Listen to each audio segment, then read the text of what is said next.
자,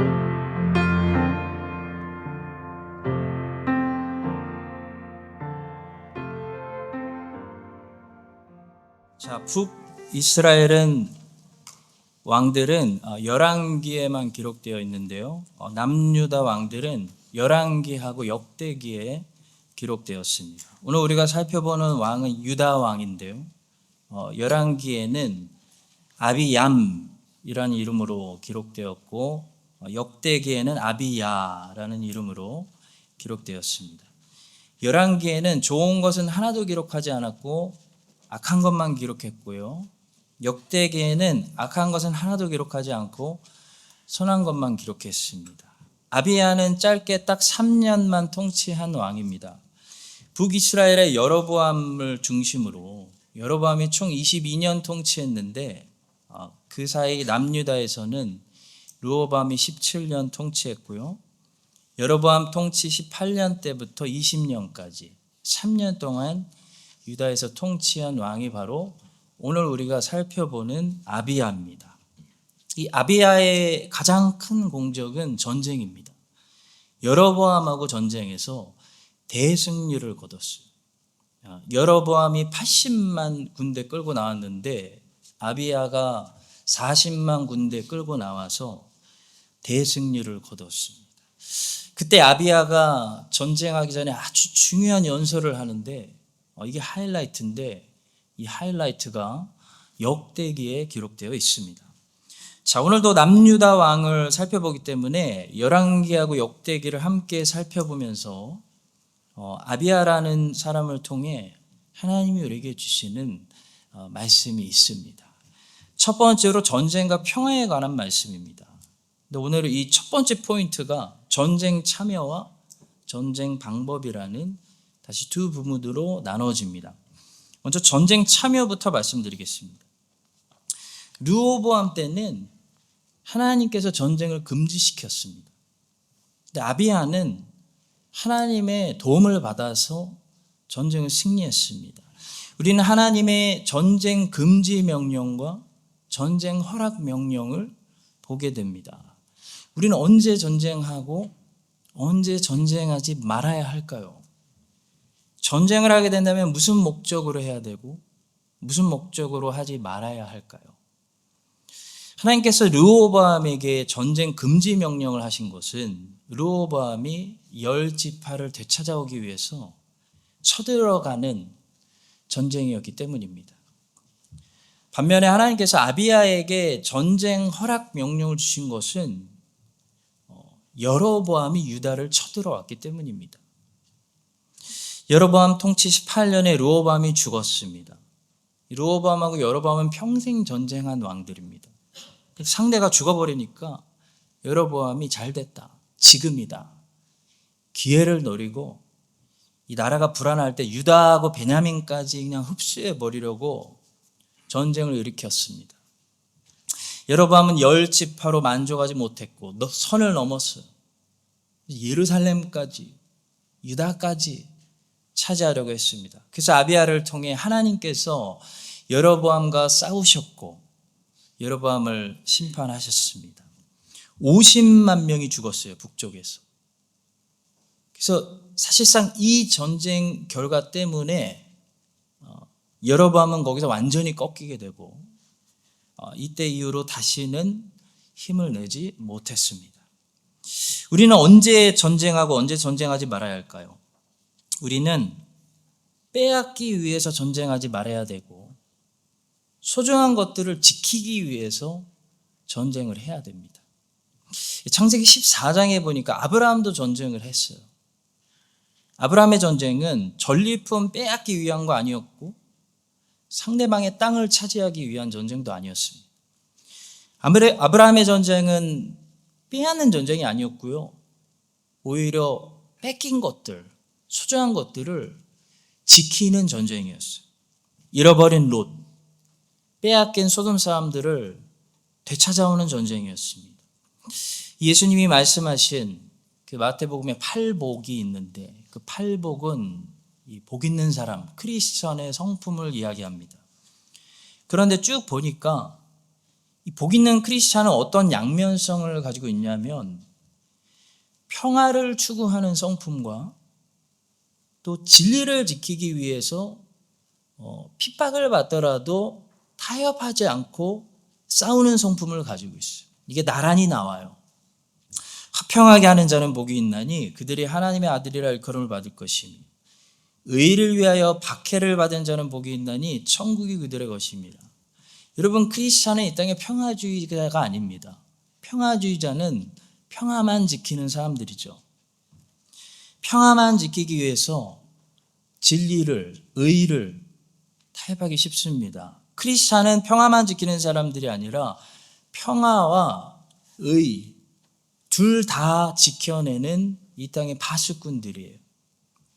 그래서 우리는 항상 평화의 손을 내밀지만 만약 의가 공격받는다면, 누가 진리를 자꾸 변질시킨다면, 누가 롯을 잡아간다면, 누가 감히 예루살렘과 유다를 쳐들어온다면 우리는 아브라함처럼 아비야처럼 즉시 전쟁 모드로 들어가서 진리를 지키기 위해서 싸우고 복음을 지키기 위해서 싸우고 교회를 지키기 위해서 싸우는 평화와 의 둘 다 지키는 사람들로 파수꾼으로 세워졌습니다. 예수님은 우리에게 우리는 세상에 속하지 않았으나 세상에 있다 라고 말씀하셨습니다. 이게 영어로 정리하면 We are in the world but not of the world 입니다. 우리 세상에 있지만 세상이 아니라는 거예요. 항상 이 균형을 유지하는 것이 크리스찬의 위치이고, 거룩이라는 것은 그 위치에서 나오는 겁니다. 그 위치에서 벗어나면 거룩이 안 나와요. 세상에 있는데 세상과 구별되기 때문에 거룩이 나오는 거예요. 근데 교회 역사를 보면 항상 저 위치를 지켜내지 못하고 좌로 우로 치우친 그런 사람들이 많이 있었습니다. 그래서 세상과 평화하려다가 아예 세상이 되어버리는 세속적인 그리스도인들이 항상 있었어요. 그들은 종교 유착, 사회복음, 사회운동을 항상 했습니다. 또 반대로 세상과 완전히 끊고 세상 밖으로 나가는 사람들이 있었어요. 수도원 운동을 했고 가서 금욕주의를 실천했고 심지어 전쟁과 군 입대를 거부한 그런 제세례파 같은 이단도 있었습니다. 성도 여러분, 아브라함은 가나안 땅 밖으로 나가서 살지 않았고 가나안 땅 한복판에 살았어요. 근데 아브라함은 가나안 사람이 되지 않았습니다. 그것이 아브라함의 위치였고 그 위치에서 세상 사람들이 볼 때 뭔가 구별된 아브라함의 거룩함이 나왔어요. 아브라함은 항상 싸우는 사람은 아니었습니다. 그는 평화를 지키는 사람이었어요. 그러나 그의 집에는 뚜껑 열어보니까 뭐가 있었냐면 항상 싸울 준비, 전쟁 준비가 되어 있었어요. 항상 싸울 준비가 되어 있는 318명의 군사들이 있었고 싸워야 할 때는 아브라함이 수장이 돼서 싸웠습니다. 여러분과 제가 이 사실을 기억하고 크리스찬은 그런 존재입니다. 평화, 의 둘 다 지키며 화평케 하는 자와 의를 위하여 싸우는 자, 동시에 둘 다 지킬 수 있는 크라이스트 찬양장로교회 되시기를 예수님의 이름으로 축복합니다. 자, 전쟁과 평화에 관한 첫 번째 포인트에서 두 번째 부분은 싸워야 할 때 전쟁하는 방법이에요. 모세율법에는 이런 말씀이 있어요. 만약에 이스라엘의 왕들이 전쟁하러 나가면 항상 먼저 평화부터 선포해야 한다라고 율법으로 기록해놨어요. 근데 평화를 받아들이지 않고 거부하면 그때 전쟁해라 말씀합니다. 내가 어떤 성읍으로 나아가서 치료할 때에는 그 성읍에 먼저 화평을 선언하라. 그 성읍이 만일 화평하기로 화답하고 너를 향하여 성문을 열거든 그 모든 주민들에게 네게 조공을 바치고 너를 섬기게 할 것이요 만일 너와 화평하기를 거부하고 너를 대적하여 싸우려 하거든 너는 그 성읍을 에워쌀 것이며. 자, 오늘 본문에도요, 이 아비야를 보시면 역대기 본문입니다.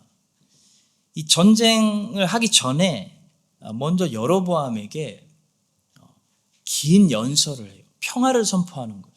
뭐라고 얘기하냐면 군대를 빨리 해산시키라고 얘기해요. 아니 40만 군대를 가진 왕이 80만 군대 가지고 나온 왕에게 얼마나 담대하게 얘기하냐면 싸워봤자 우리가 100% 이기니까 당신도 우리 상대 안 되니까 싸우지 말고 빨리 돌아가. 여러분 그 이끼 영화 아시죠? 병들 돌아가. 그거예요. 돌아가 했어요. 역대하 13장 12절입니다. 하나님이 우리와 함께 하사 우리의 머리가 되시고 그의 제사장들도 우리와 함께하여 전쟁의 나팔을 불어 너희를 공격하느니라. 이스라엘 자손들아 너희 조상들의 하나님 여호와와 싸우지 말라. 너희가 형통하지 못하리라. 너네 우리 못 이긴다. 돌아가 이겁니다. 크리스찬은 세상과 영적 전쟁을 크리스찬의 가치관과 세상의 가치관이 씨름하고 부딪히고 전쟁할 때가 있는데요. 우리는 세상을 향해서 항상 먼저 평화부터 선포해야 됩니다. 그래서 에베소서는 이 복음을 뭐라고 부르냐면 평화의 복음, Gospel of Peace라고 불렀어요. 복음은 이런 거예요. 하나님을 향해 대적하고 있는, 하나님을 향해 감히 칼을 들고 있는, 반역하고 있는 세상을 향해서 복음은 뭐라고 선포하냐면 빨리 무기 내려놔라. 하나님한테 안 되니까 빨리 작살나기 전에 항복하고 하나님과 화친해라. 그게 복음의 메시지예요. 평안의 복음, 이 준비한 것으로 신을 신고 하나님과 싸워봤자 하나님께 그렇게 대들어봤자 게임 안 되니까 괜히 고생하지 말고 빨리 무기 내려놓으라는 이 아비야의 말이 우리 복음 전도자들의 메시지예요. 복음의 메시지는 한마디로 하나님과 싸우지 말고 하나님께 빨리 항복하고 화평하라는 거예요. 이 마태복음 13장에는 각종 물고기를 모으는 그물의 비유가 나오는데요. 여러분 그 각종 물고기를 모으는 그물이 뭘까요? 뭘 비유하는 걸까요? 그게 뭐냐면요. 지역 교회를 의미하는 거예요. 지역 교회. 또 천국은 마치 바다에 치고 각종 물고기를 보는 그물과 같아요. 지역 교회는요, 각종 물고기를 모으는 그물과 같습니다. 그래서 일단 차별 없이 누구에게나 웰컴, 누구에게나 평화의 복음을 선포해요. 그리고 초대해요. 그러나 그 비유의 끝을 보시면요, 나중에 어부들이 나타나서 그물을 쫙 펼쳐놓고 거기서 좋은 물고기와 나쁜 물고기를 구별하는 작업을 합니다. 그물에 가득함에 물가로 끌어내고 앉아서 좋은 것은 그릇에 담고 못된 것은 내버리느니라. 천국과 지옥이 거기 나타나요. 성도 여러분, 지역 교회는 어떤 곳이냐면 닥치는 대로 모든 사람들에게 차별 없이 평화의 복음을 선포하는 곳이에요. 평화의 복음이 얼마든지 선포되는 곳이에요. 근데 모든 사람들이 다 믿고 하나님께 항복하고 하나님과 화평하는 것은 아닙니다. 지역교회를 평생 다녀도요, 하나님과 화평하지 않는 사람들 많아요. 하나님과 평생 이 왕의 자리를 두고 내가 왕이니 네가 왕이니 평생 전쟁하고 싸우는 사람들 많아요. 하나님께 평생 지역교회 다녀도 반역하다가 인생이 끝나는 사람들도 많습니다. 어거스틴과 칼빈은 참된 교회로는 항상 지역교회 안에, 로컬 처치 안에, 그러니까 고린도 교회 안에 진짜 참된 고린도 성도들이 존재한다고 말했는데요. 지역교회, 거꾸로 얘기하면 지역교회 모든 멤버들이 참된 교회 멤버 아니라는 말씀이에요. 그래서 참된 지역교회는, 바른 로컬 처치는 항상 두 가지 이단을 경계했어요. 바로 초칼뱅주의와 보편구원론을 항상 배척합니다. 초칼뱅주의는 뭐냐면 복음을 닥치는 대로 모든 사람들에게 전도하는 게 아니라 오직 복음을 잘 믿는 택자들에게만 전해야 된다라는 이단 사상이고, 보편구원론은 요즘 유행하는 사상인데요, 지역교회 안에 있는 모든 사람들뿐만 아니라 지역교회 밖에 있는 사람들도 다 구원받는다. 천국과 지옥 없다. 지옥이 없다. 다 천국이다. 그런 잘못된 사상이에요. 여러분, 우리 지역교회에 출석하는 모든 분들이 다 구원받는 거 안타깝지만 아닙니다. 지역교회에 출석하는 모든 멤버들이 다 천국에 들어간 지역교회는 교회 역사상 한 교회도 존재하지 않아요. 모든 지역교회 안에는 알곡과 가라지가 섞여 있어요. 이건 성경의 말씀이에요. 지금은 함께 지역교회에 닥치는 대로 출석하고 있지만 마지막에는 그 금을 착 펼쳐놓고 천사들이 와가서 참된 신자와 거짓 신자 구별해내서 참된 신자들은 천국으로, 거짓 신자들은 불로 보내는 구별이 일어난다고 성경이 경고해요. 따라서 성도 여러분, 제가 거짓말하지 않겠습니다. 우리 지역교회 출석하시는 모든 분들이 다 구원받을 거라는 거짓말을 제가 하거나 보편구원론을 여러분들에게 믿으라고 거짓말하지 않겠습니다. 또 반대로 우리 교회는 그렇다고 우리 지역교회 아무나 못 들어옵니다. 우리는 참된 신자만 받습니다. 우리는 하나님 말씀을 참된 신자에게만 가르칩니다. 라는 초칼뱅주의를 따르는 교회 아닙니다. 우리 교회는 누구나 등록하실 수 있어요. 다 들어올 수 있습니다. 우리 교회는 하나님의 말씀을 모든 사람들에게 항상 선포하고 있어요. 항상 전도하고 있어요. 그러나 우리는 알고 있습니다.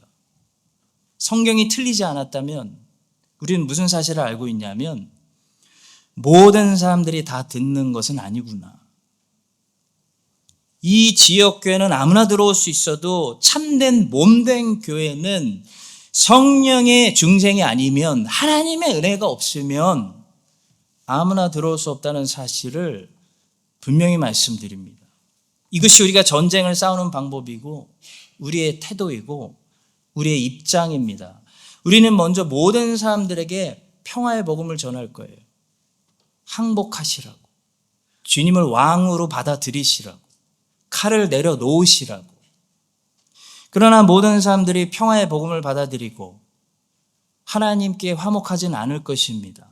그런 경우에는 우리의 존재 자체가 그런 사람들에게 계속 가시가 되어드릴 거고 걸림돌이 되어드릴 것이고 계속 그런 분들과 계속 부딪힐 수밖에 없는 매우 불편한 존재가 되어드리겠습니다. 그것이 우리가 세상과 씨름하고 영적 전쟁을 싸우는 우리의 방법입니다. 여러분과 제가 이 사실을 기억하고 세상에 먼저 모든 사람들에게 오라고, 주님을 믿으라고 평화의 복음을 전도하시고요.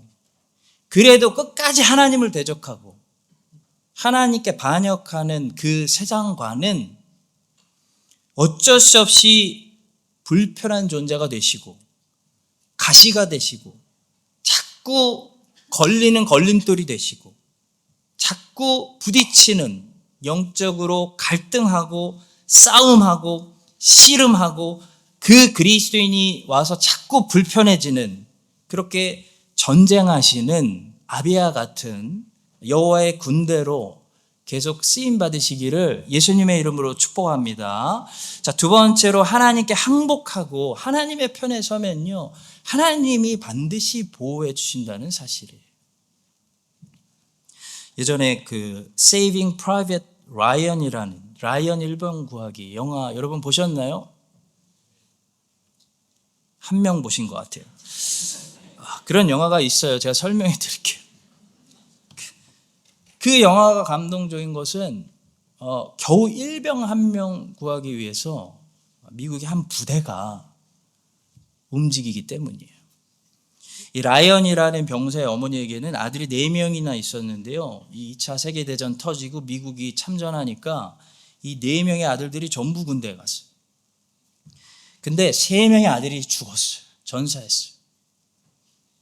그 소식을 들은 육군 참모총장 조지 마셜은 아들 4명을 국가에 바친 그 어머니에게 감사와 위로의 편지를 쓰면서 아주 특별한 지시를 내립니다.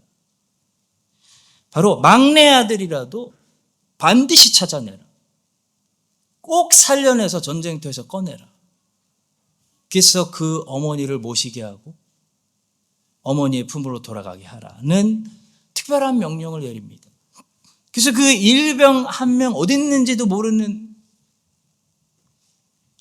그 일병 한 명 찾아내고 살려내기 위해서 수많은 사람들이 목숨을 희생해 가면서 미국의 한 부대가 움직이는 그런 감동적인 영화였어요. 저만 감동 있게 봤나 봐요. 죄송해요.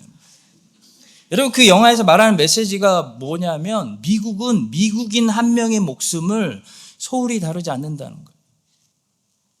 미국이 자랑스러워하는 메시지가 있어요. 미국인 한 명 건드리면 미국 전체가 움직일 수도 있다는 거예요. 그게 그 사람들의 자부심이에요. 근데 여러분, 마찬가지로 복음을 믿고 하나님의 가족이 되면요, 하나님이 반드시 책임져 주시는 그 약속이 있는데요, 하나님께서 하나님의 자녀 한 명 보호하시기 위해서 하늘의 군대도 풀 수 있다는 거예요. 옛날에 도단성에 엘리사 한 사람이 있었습니다. 그때 거기에 하나님 백성들 많았던 거 아니에요. 근데 하나님께서 엘리사 한 사람하고 엘리사의 종, 이 두 사람이에요. 두 사람 보호하시기 위해서 하늘의 군대를 보내요. 여러분, 재밌는 것은 엘리사 한 명을 지키는 데는 하나님께서 하늘의 초대형 군대를 보냈습니다.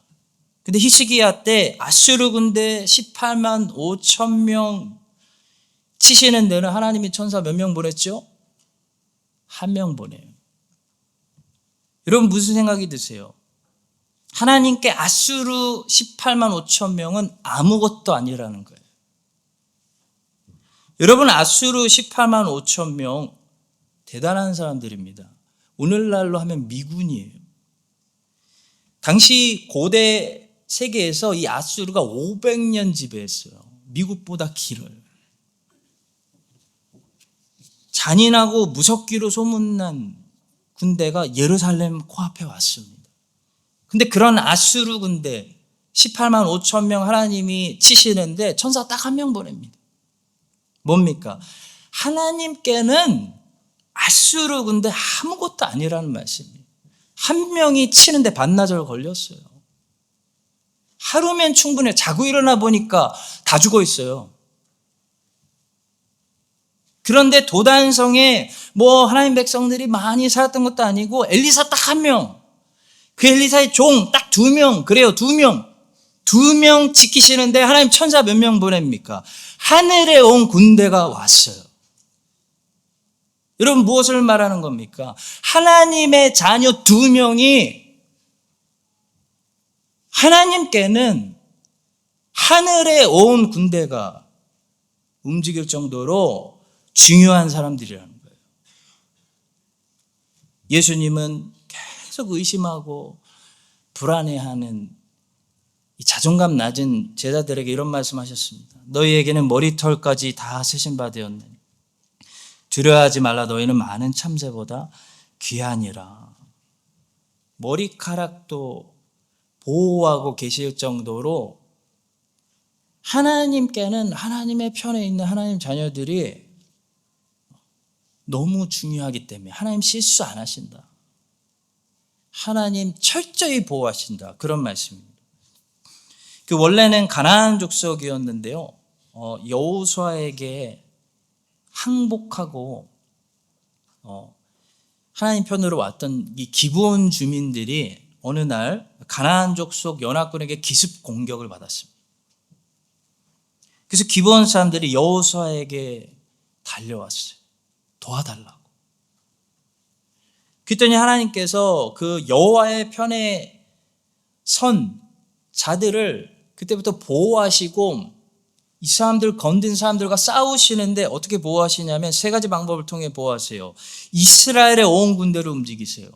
기본 사람들을 보호하는데 하늘에서 하나님 직접 우박 내리셔서 기본 사람들 건든 사람들 다 치세요. 하나님께서 해와 달도 멈추세요. 여러분, 이 전쟁이 왜 시작됐냐면 여호와의 편에 섰던 기본 주민들 건드렸기 때문에 하나님이 싸우시는 거예요.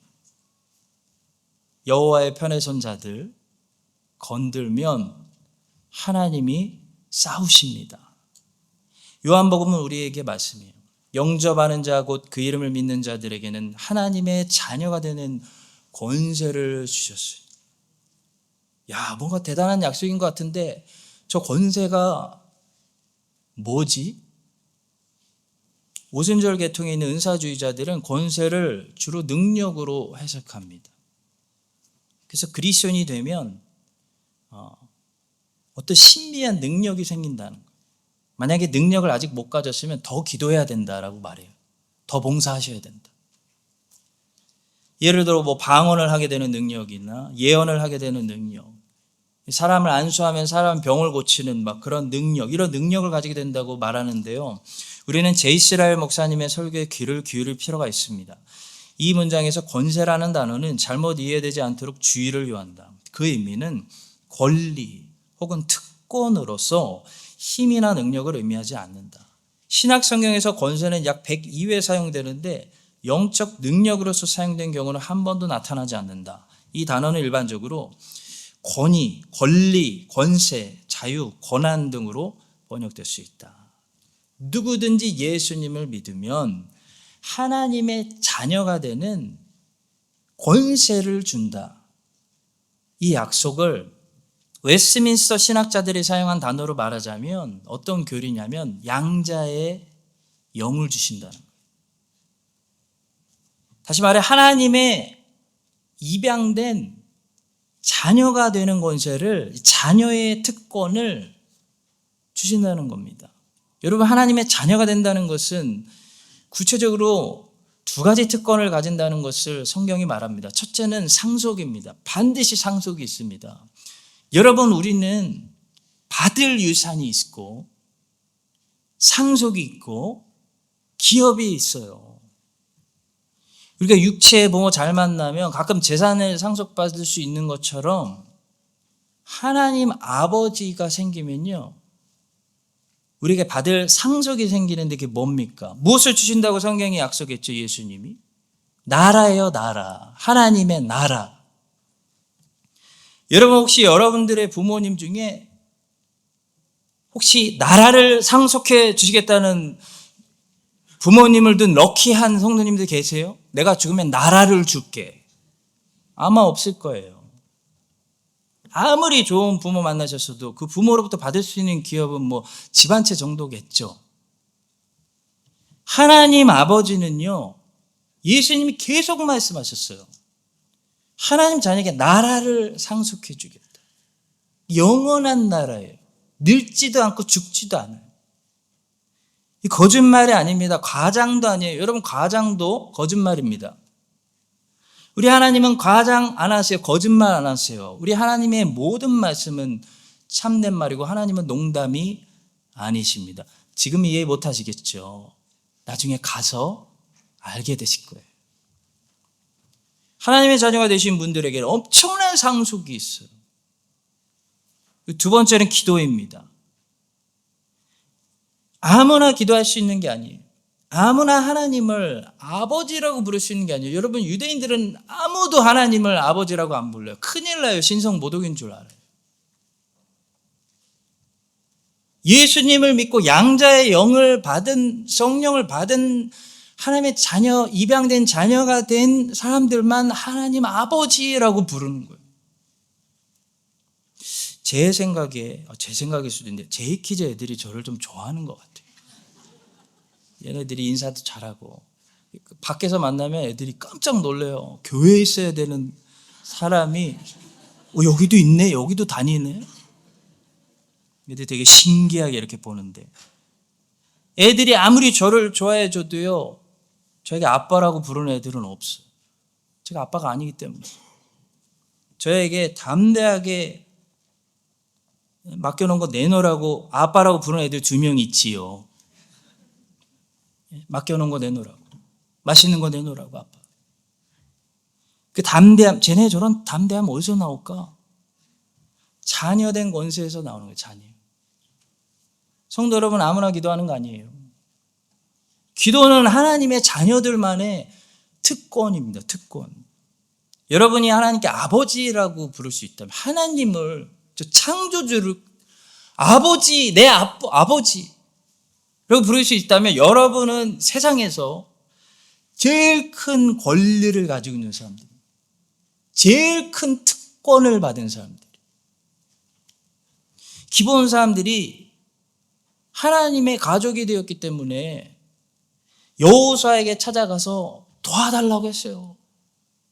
여러분, 우리에게도 여호수아가 있습니다. 여호수아하고 예수와는 같은 이름이에요. 구원자란 뜻입니다.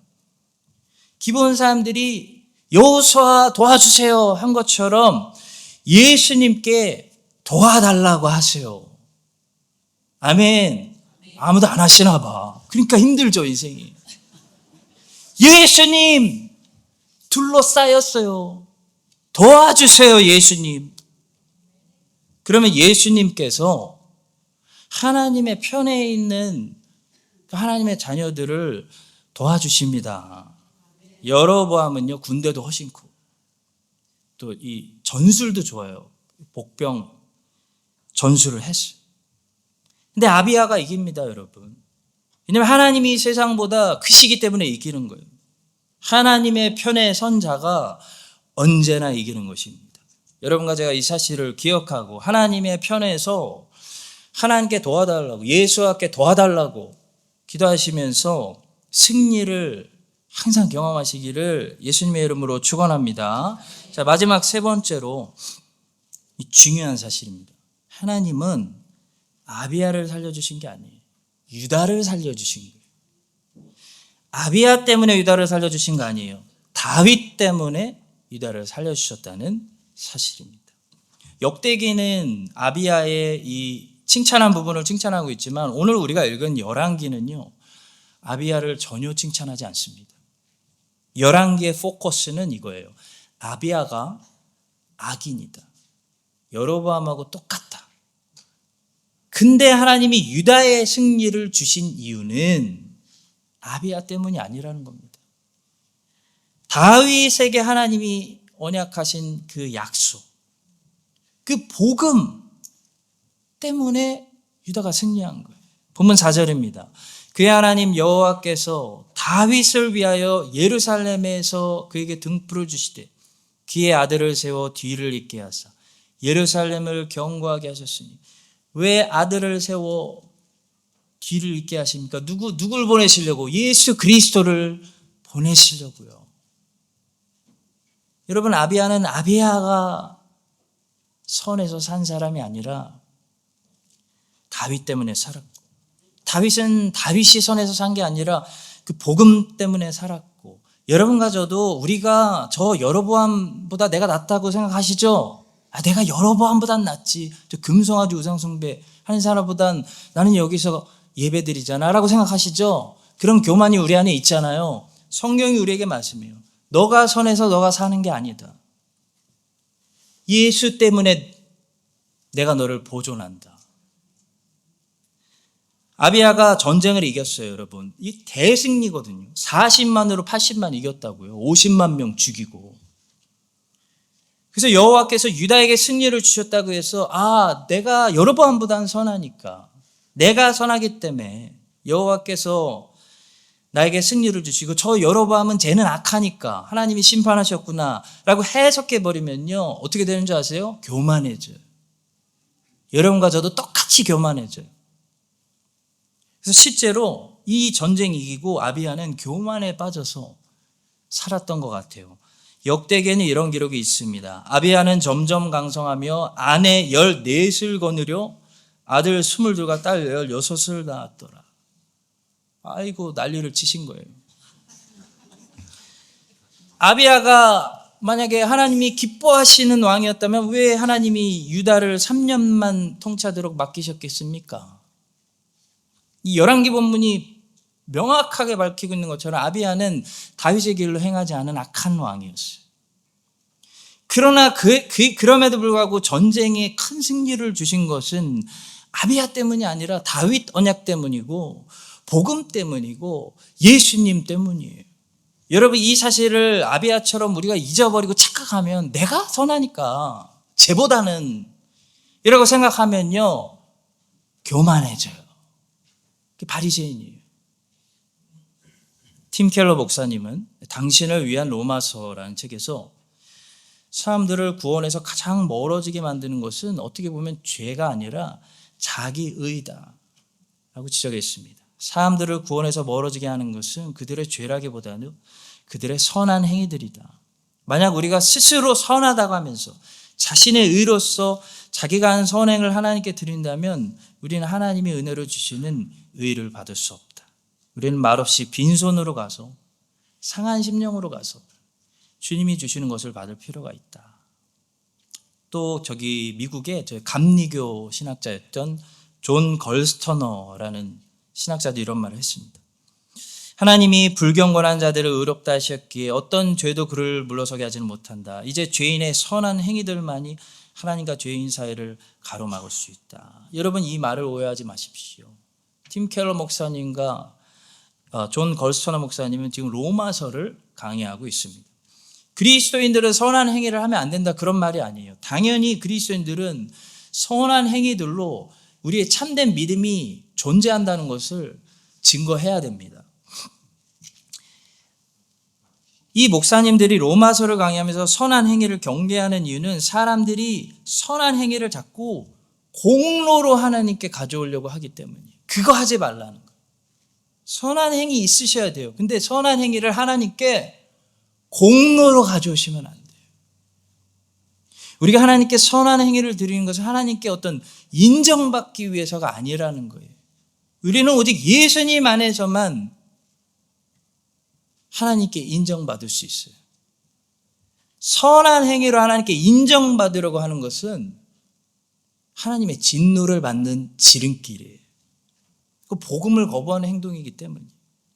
그게 바리새인들의 결정적인 실수였죠. 여러분, 나아만 장군이 아람이라는 강대국 서열 2위였습니다. 대단한 사람이에요. 그 사람이 피부가 안 좋아서 그렇지. 나병을 고치기 위해서 엘리사를 찾아왔을 때 돈을 가져왔다고 됐는데 아마 제 생각에 몇십억, 몇백억을 가져온 거예요. 나라하고 나라 사이에 왕들끼리 주는 돈이에요. 여러분, 그때 엘리사가요, 나가보지도 않고 쳐다도 보지 않았습니다. 여러분, 엘리사는 거기서 예수님의 모형이에요. 우리가 만약에 공로를 가지고 주님께 나아가면요, 만약에 은혜를 내 행위 드리고 은혜 받으려고 돈 주고 사려고 하면요, 예수님은 나와보지도 않으세요. 쳐다도 보시지 않나요? 너 지금 나한테 공로 가져왔어? 빨리 공로 치워라라고 하신다는 거예요. 우리의 가장 선한 행위가 하나님께는 악하고 더러운 버러지에 불과하기 때문이에요. 사랑하는 성도 여러분, 그냥 부패는 그래서 그냥 은혜로 인도하지만 내 안에 선한 것이 하나도 없구나, 전적 부패했구나는 오직 은혜로 우리를 인도하는 거예요. 종교개혁자들이 부르짖은 것은 우린 전적으로 부패했다는 겁니다. 그래서 우리가 하나님께 드릴 수 있는 스스로의 의로움이 하나도 없다는 거예요. 그럴 때 종교개혁자들은 복음의 놀라운 능력을 발견하고 오직 예수님 안에 있는 하나님의 은혜가 믿음이라는 수단을 통해서 죄인에게 전가돼서 구원하는구나, 이 사실을 발견했습니다. 그것이 종교개혁입니다. 여러분, 아비야가 선해서 하나님 유다를 구원하신 거 아닙니다. 아비야는 여로보암보다 조금 더 나은 사람이 아니에요. 여로보암은 그냥 이교도 같은 사람이고, 아비야는 종교 형식만 가지고 있는, 열심히 교회 나오고 열심히 예배드리고 종교 형식만 가지고 있는 죄인이. 그런데 여로보암이 다스리는 북이스라엘은 심판받고 아비야가 다스리는 남유다는 승리했습니다. 무엇의 차이인가요? 복음입니다. 은혜 언약입니다. 예수 그리스도 때문입니다. 여러분과 제가 이 사실을 기억해야 됩니다. 더 낮아지고 겸손해져야 됩니다. 우리가 전혀 선해서가 아니에요. 우리는 아비야 같은 죄인이지만 예수 그리스도가 우리에게 있기 때문에 복음의 언약 안에서 이 새로운 한 주도 하나님께서 하나님의 백성인 여러분들에게 매일 은혜 주시고 매일 승리 주시고 항상 지켜주시고 새롭게 인도해 주시기를 예수님의 이름으로 축원합니다. 기도하겠습니다. 하나님 아버지 감사합니다. 우리는 다윗보다는 아비야를 닮았습니다. 그런데도 예수 그리스도 때문에 복음 안에서 저에게 항상 은혜 베풀어 주시고 하나님을 아버지라고 부를 수 있도록 양자의 영을 주셔서 감사합니다. 하나님께 부지런히 기도하게 하시고 다윗의 길로 부지런히 걸어갈 수 있도록 도우시며 세상을 향해서 평화의 복음을 전도하고 또 세상과 싸우고 어쩔 수 없이 전쟁하고 씨름할 때 하나님께서 승리를 허락하여 주시옵소서. 예수님의 이름으로 기도합니다. 아멘.